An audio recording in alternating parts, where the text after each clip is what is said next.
Assalamualaikum warahmatullahi wabarakatuh.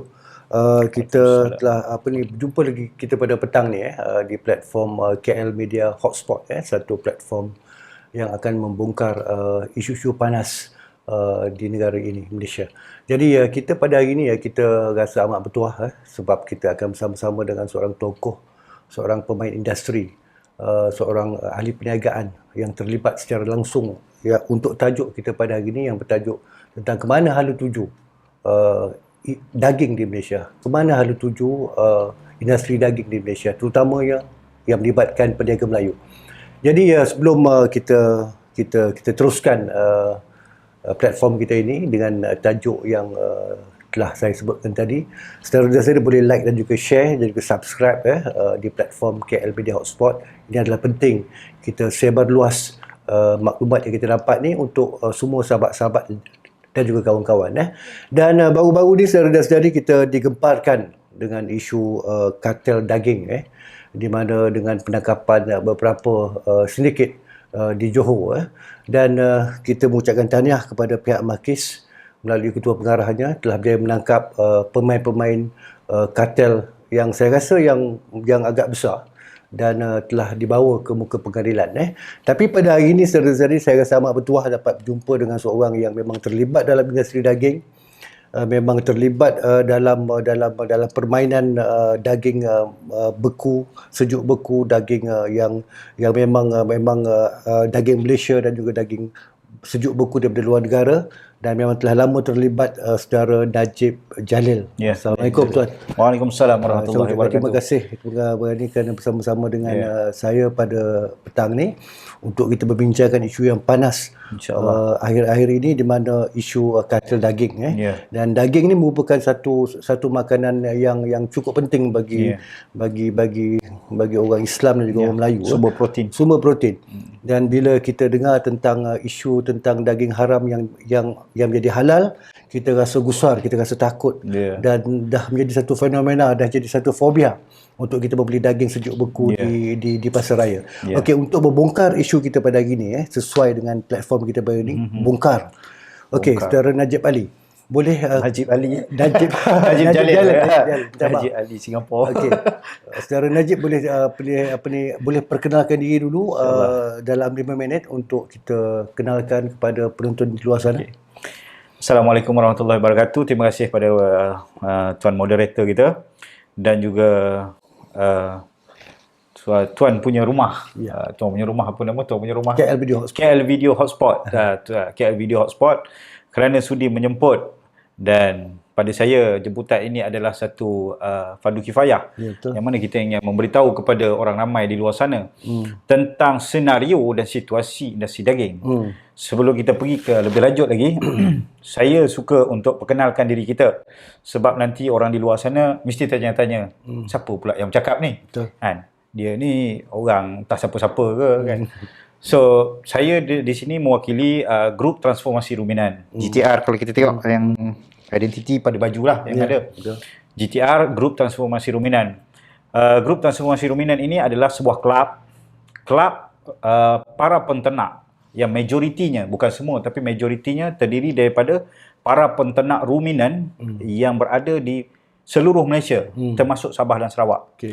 Kita mempunyai 5 cawangan berdaftar, yang mana kita ada di Kuala Lumpur, di HQ, di Central Region Kuala Lumpur Selangor. Kita ada di zon selatan dan semuanya berdaftar. Dia cover Negeri Sembilan, Johor, Melaka. Kita ada zon Pantai Timur. Zon Pantai Timur ni cover dari segi Pahang, Terengganu dan Kelantan.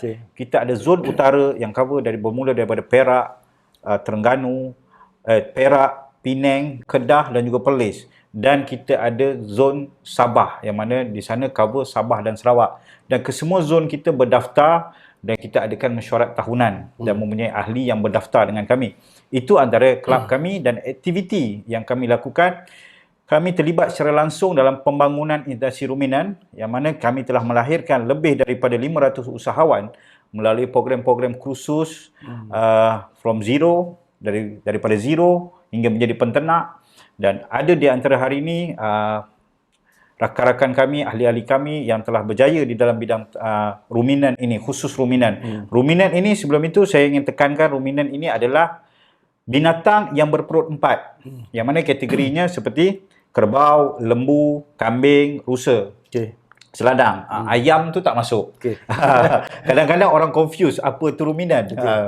Itulah definisi ruminan. Dan satu lagi, sedikit lagi saya ingin highlightkan, kita ada juga sebuah koperasi dipanggil koperasi GTR, yang mana jika kelab tadi kita membuat aktiviti kemasyarakatan, kita develop usahawan-usahawan tidak menjana pendapatan, tetapi dalam koperasi kita terlibat secara langsung dalam aktiviti perniagaan. Contohnya kita membekalkan daging-daging segar, kita membekalkan ternakan kepada beberapa syarikat-syarikat besar yang public listed, especially dia akan menjadi rancak apabila musim korban. Okey, itulah antara aktiviti kami dan apa yang kami lakukan. Okey. Terima kasih pengenalan yang cukup ringkas dan tepat. Okey, straight kita bongkar Boleh. Okey, Tuan, pada pandangan saudara mengapa bangsa Melayu suka untuk bersaing dalam industri daging ini? Okey. Pertama sekali saya ingin highlightkan, industri daging ini terbahagi kepada beberapa kategori. Satu, kalau kita sebut antara daging yang menjadi isu sekarang adalah daging frozen. Dalam kategori, dalam grade daging ialah grade daging yang murah. So, kalau dalam grade daging yang murah ini, kenapa bangsa Melayu tidak banyak, ada bangsa Melayu kita yang terlibat, tetapi dalam skala yang begitu kecil. Tidak seperti kartel. Kartel ni definisi dia satu pertubuhan yang besar yang boleh mengontrol sampai level, boleh kontrol harga tu. So, kenapa kita tak ada? Kerana salah satunya kita banyak fokus kepada, orang Melayu banyak fokus kepada industri ternakan. Livestock. Livestock maksudnya kita target hari raya korban. Kita tidak fokus pada industri daging. Kita target bila nak korban, kita beli lembu, nak korban kita jual semua. So daging harian kita beli yang harga yang murah. Kita beli di pasar-pasar, contohnya daging yang ada di pasar-pasar yang harga RM12, RM13. So kita beli. Kita tak consume daging tu, kita just percaya sahaja kepada pembekal yang membekalkan daging kepada kita. Jadi antara sebab utama soalan itu kerana margin dia, saya rasa dia tidak tinggi. Maksudnya kalau berbanding kita berniaga livestock, margin dia lebih tinggi. Tetapi walaupun margin dia tak tinggi, bila disebut definisi tadi kartel ni dia main dengan kuantiti yang banyak. Bila margin sikit, kuantiti banyak, so dia akan jadi banyak jugalah. So itu game yang kebanyakan orang kita tak tahan nak main. Sedang kata bahasa pasarnya, tak tahan kita nak main game tu. Itu jawapannya lah. Okey Tuan, saya nak tanya, adakah pemain industri daging orang Melayu kita ni tidak mampu untuk bersaing dengan kartel-kartel yang menguasai pasaran daging di Malaysia? Buat sementara ni, okey. Kenapa isu ini terjadi? Saya highlight balik kan. Okey. Saya membuat sedikit kajian saya. Tidak semestinya kajian saya ini betul. Tetapi berdasarkan dalam flow industri yang saya ikut. Kalau kita ambil daging halal, frozen, margin keuntungan kita amatlah nipis. Silap-silap tak sampai 10%. Contoh, ini contoh ya, bukan harga saya buka, ini contoh. Kalau kita ambil satu kontena, contoh harga, ini bukan harga sebenar. Kena highlight tu, orang ingatkan saya buka harga sebenar pula. Contoh, harga sebenar RM500,000 satu kontena. So margin dia mungkin tak sampai dalam RM10,000. So dari segi bisnes, siapa nak buat bisnes? Sakit, letih lah. Kalau sangkut 1-2 kontena pun kita dah give up. Okay. Kalau kita tengok, kenapa daging tu pula jadi tak halal? Semuanya berbalik-balik pada margin.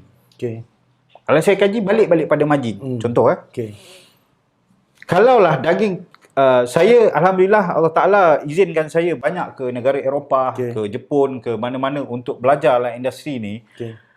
Kita boleh lihat, kalau barang-barang yang tidak halal di luar sana, dia di sana ada kategori, kalau di belah Eropah dia ada kategori halal, Muslim halal, dan dia ada kosher. Kosher ni untuk orang-orang Yahudi. Ada lagi satu, dia ada tak halal lah, maksudnya dia pakai stan saja. Dia pakai stan. Barang-barang yang tidak halal ni jauh lebih murah. So, disebabkan tadi margin yang sikit, bila dia campur dengan barang yang tak halal ni jadi murah, margin dia boleh meningkat. Okey. Kalau mengikut calculation saya yang saya tak kata tepat, dia boleh pergi kepada 20%, at least 20%. Daripada tadi tak sampai 10%.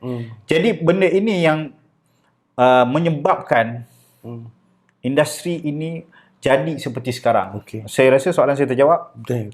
Okey tuan. Kita berbalik kepada isu tentang beberapa tangkapan yang dibuat di Johor. Okey. Okey, di mana daging sejuk beku tu di repack semula. Okey, di repack semula dan dicopkan halal. Ya. Adakah pada pandangan Tuan Najib, pada pandangan pengalaman Tuan Najib, adakah ini memang menjadi modus operandi kartel-kartel tersebut? Okey. Repack balik. Isu dia repack balik, buat chop halal balik semua kan. Jenama-jenama yang saya tak perlu sebut jenama tu. Okey. Jenama-jenama yang disebut oleh orang di luar sana, jenama mereka kalau originality daripada rumah sembelih mereka memang halal. Okey. Dan kita consume. Kalaulah jenama itu yang betul-betul sampai daripada rumah sembelih hingga ke tempat kita, insya-Allah. Saya sendiri yakin untuk makan benda tu. Tapi isu dia sekarang ni di repack balik. Repack balik. Repack balik. Repack balik, berbalik pada saya rasa soalan itu dah terjawab tadi. Disebabkan keuntungan perniagaan itu. Contoh, dia ambil daripada satu rumah sembelih yang halal dengan harga tertentu, dibawa masuk dan dijual kepada pengguna. Bila dijual kepada pengguna dengan satu harga, marginnya sedikit sangat. Tapi kalau diambil daging yang diseludup yang haram, yang haram saya boleh cakapkan haram, totally haram. Kalau haram dalam istilah kita, kalau daging ini boleh katakan bangkai. Bayangkan saya sampai trauma lah makan daging kalau import. Saya berniaga daging. Dia campurkan benda ni. Haram campur halal, dia tak ada halamnya. Dia tetap haram. Dia tak ada pertengahan. Syurga neraka dia tak ada tinggi tengah-tengah, tergantung kan. Dia tetap bila halal bercampur haram dia jadi haram.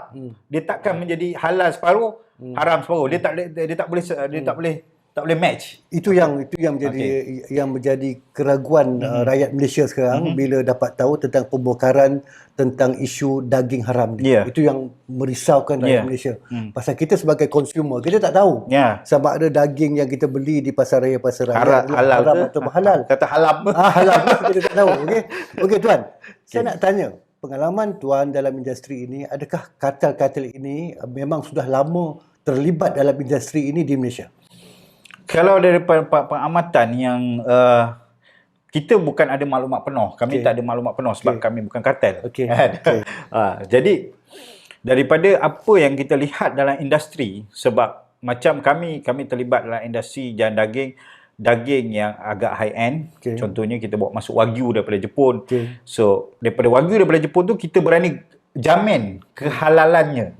Sebab kita sendiri yang bawa tim kawan-kawan bersama rakan-rakan kita pergi audit rumah sembelih dia. Dari segi logistiknya kita pergi sendiri tengok macam mana proses logistiknya, halal logistiknya, dan kita yakin, saya berani jamin benda tu. Tapi kalau dari segi kartel ni, saya rasa kalau aktiviti ini memang telah lama berada di pasaran. Cuma hari ini sahaja, sekarang ini, bukan hari ini, tahun 2020 saja. Kalau dalam istilah bahasa kita, kantoi.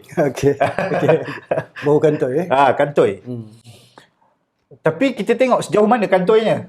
Dan sejauh mana industri ini perlu dibersihkan. Bukan perlu ditamatkan. Perlu dibersihkan industri ini agar kita dapat, dan seluruh rakyat Malaysia khususnya, dapat menikmati daging tanpa was-was.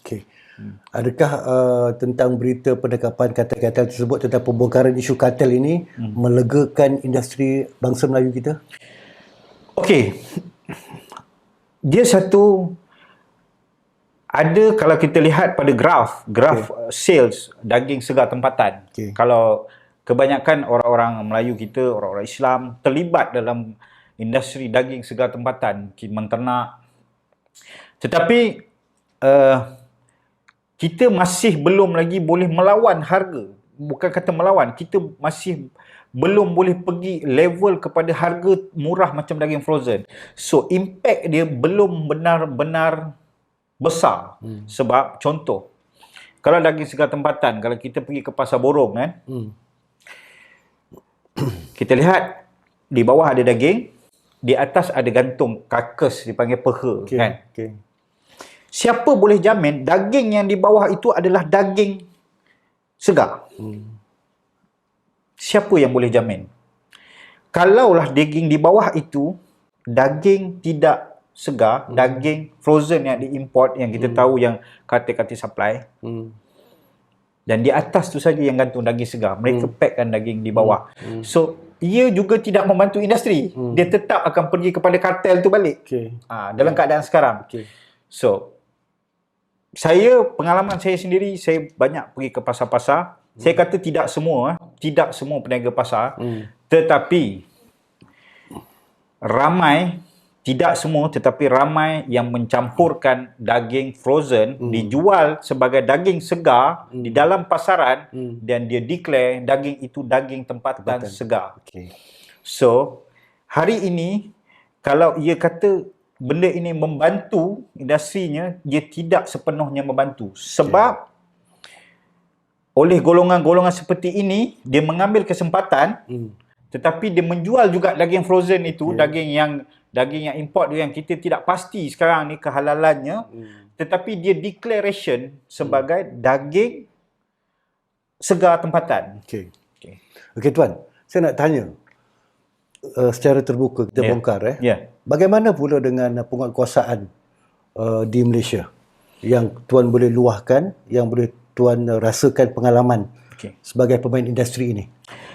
Sebagai pemain industri, kita juga mengimport livestock. So setakat dengan pihak kami, setakat ini tidak ada masalah apa-apa, sebab segmen market kami ambil livestock. Kami banyak ambil beri-beri, kambing, yang kami ambil daging pun daging daripada contoh Jepun, kita bawa. So setakat ini tak ada masalah. Cuma kalau tanya saya, apa yang perlu, bukan mengajar tetapi berkongsi. Berkongsi daripada apa yang kita lalui. Sebab kalau nak mengajar, siapa saya nak mengajar? Kita cuma berkongsi. Andainya kalau kita dapat implementkan satu sistem traceability, kita boleh trace daripada kandang, rumah sembelih sehingga ke consumer. Saya pernah bercakap dengan satu badan halal di Malaysia ni, dan mereka mempunyai sistem tu, dan saya rasa sistem itu amat bagus supaya perkara yang kita sampai kepada kita, daging sampai pada kita ini halal. Contoh, andai kata daging itu daging halal, disembelih secara halal, tetapi kontainer itu adakah kontainer yang mengangkat lembu sahaja? Kita ada mengimport, kita ada membekalkan permit babi juga. So siapa boleh jamin kontainer yang bawa masuk itu, kontainer itu adalah kontainer yang angkat lembu sahaja, ambil daging lembu. Mungkin dia boleh angkat daging babi, dia boleh angkat benda lain. So traceability ini dia merangkumi kesemua, daripada rumah sembelih, bermula daripada rumah sembelih sehingga ke logistik dan sampai kepada pengguna. So saya dapat benda ini bersama dengan di Jepun dulu, dan benda ini terbuka, saya membuka minda saya. Andailah pihak kita dapat mengimplementkan sistem ini, saya rasa saya pun yakin untuk makan daging ini, dan benda ini lebih telus. Sistem kemasukan daging ini lebih telus. Sebab halal kita yang dikeluarkan oleh pihak JAKIM, halal yang mendapat pengiktirafan dunia. Halal kita, kalau kita pergi keluar negara, orang betul-betul mengiktiraf halal kita. Tetapi kalau kita value addkan sikit dengan logistik halal, lebih cantik perjalanan, makanan-makanan sejuk beku, buah-buahan, apa sahaja yang kita import daripada luar negara untuk sampai kepada pengguna. Sebab di luar sana, kenapa orang bukan Islam seperti Jepun boleh mengimplementkan halal dan perniagaan halal logistik ini untuk bekalkan kepada kita dengan telus. Okey. Kenapa kita tak boleh buat? Okey. Okey. Okey, tuan dah cakap tentang tentang term tadi, traceability. Yes. Tapi dari segi implementasi macam mana? Sekarang ni belum ada implementasi Belum ada. lagi. Okey, tapi dah ada sistem. Dah ada sistem tu. Okey. Okey tuan. Ada apa-apa kegusaran yang tuan nak luahkan tentang industri ini di Malaysia? Kalau tak bertanya saya secara mewakili penternak-penternak Malaysia, kita sekarang ni untuk kita menurunkan, kita menerima komplain yang banyak tentang harga daging segar kita 30 lebih ke atas. Okey. So, ada orang jual 20 ke bawah, kan? Wallahualam lembu daripada mana dapat. Tapi kalau kita buat betul-betul sistem feedlot, pengemukan semua dengan makanan semua, memang 30 lebih itu pun cukup makan untuk para penternak. So harapan saya untuk dalam industri ni agar dapat sedikit dipandang oleh pihak-pihak yang berwajib. Okey. Khususnya kalau kita tahu industri daging, untuk mengemukkan daging itu, untuk mengemukkan seekor lembu, daging ni datang daripada seekor lembu. Lembu ni dia kena gemuk. Kalau dia tak gemuk, dia tak jadi daging, dia jadi tulang pula. Jenuh kita makan tulang. Jadi untuk mengemukkan dia ada kos. Kos pemakanan. Jadi andai kata kita dapat fikirkan sesuatu dalam industri ni untuk menurunkan kos makanan ternakan itu, insya-Allah daging kita boleh diturunkan harga. Dan kita ada beberapa GLC yang terlibat secara langsung dalam breeding. Breeding maksudnya pembiak bakaan ni.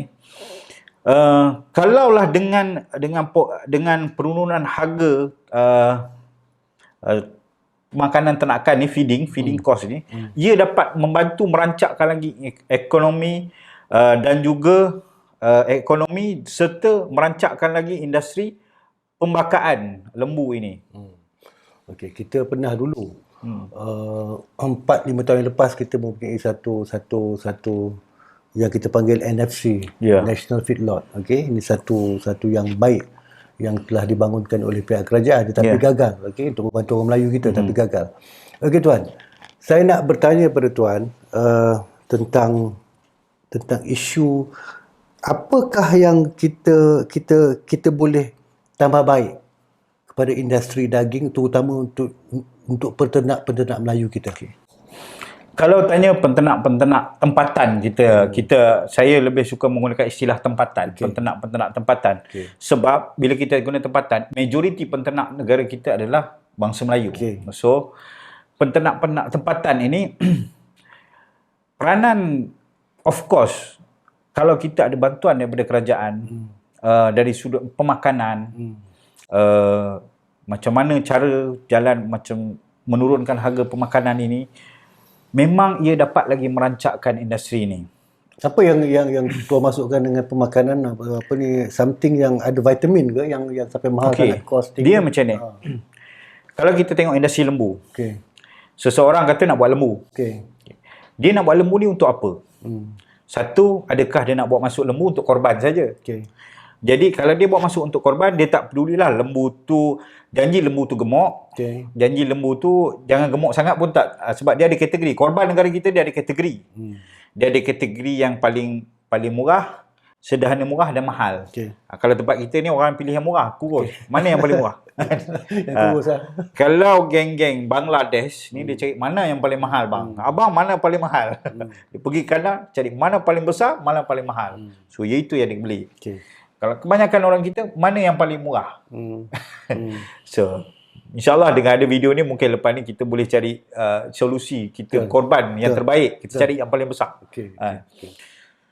So, kalau dia buat bisnes livestock untuk market korban, so dia orang tak peduli tentang tekstur daging. Janji lembu tu mencapai berat yang diperlukan, bernyawa, sebab dia sampai di musim korban, dia akan kategorikan lembu ini berat sebegini untuk harga begini untuk korban harga.